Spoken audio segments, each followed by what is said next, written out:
بهذا الدرس بدي احكي لكم كيف نعمل بنك على وورد فيرست.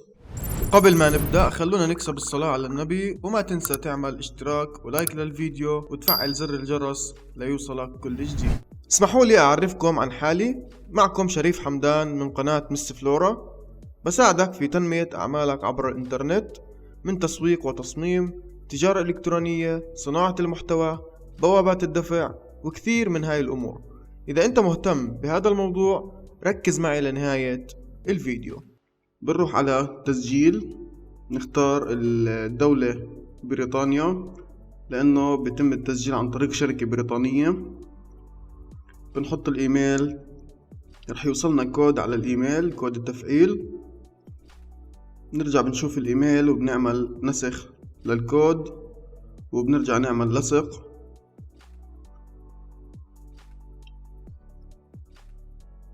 وبعدها بنضيف رقمنا لحتى يوصل عليه كود تفعيل أيضا.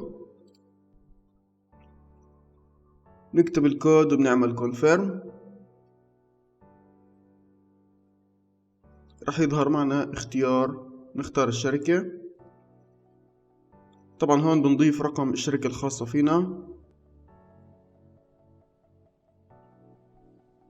بعد ما نضيف رقم الشركة رح تظهر بيانات الشركة تلقائيا زي ما احنا شايفين. ظهرت بيانات الشركة، بنختار من هون LTD حسب نوع الشركة. بعدها بنعمل next وبنختار عنوان الشركة. بعدها بنختار شو نوع الشركة أو شو نوع المتجر الخاص فينا أو العمل الخاص فينا. هون عشان نرفع الوثائق وبنعمل next. بننتظر حوالي 5 دقائق لحتى تظهر معنا خيار رفع صورة سيلفي وكمان صورة جواز السفر. نختار البلد فلسطين ورفع جواز السفر. طبعا لازم تكون مجهز صورتين، اللي هو صورة لجواز سفرك وصورة وانت ماسك جواز السفر مع صورة الوجه سيلفي. هون هو رح يقرأ البيانات من جواز السفر ورح يعبيها تلقائيا، بس انت بترجع بتشيك بتتأكد انه المعلومات تمام. اي شيء بده تعباية بتعبيه. هون نتأكد كل شي تمام، نعمل next.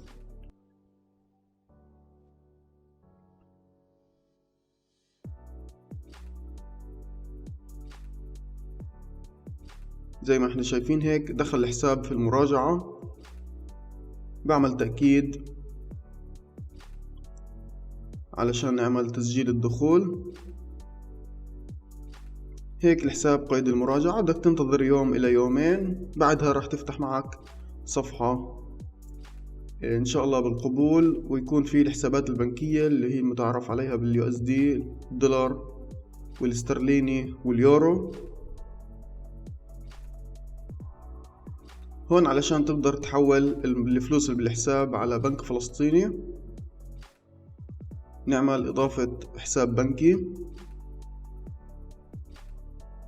عن طريق طبعا الآيبان. المعلومات البنكية بتجيبها من البنك بكل سهولة أو من تطبيق بنكي أو من أي بنك أنت فيه، المهم تكون بالدولار الأمريكي.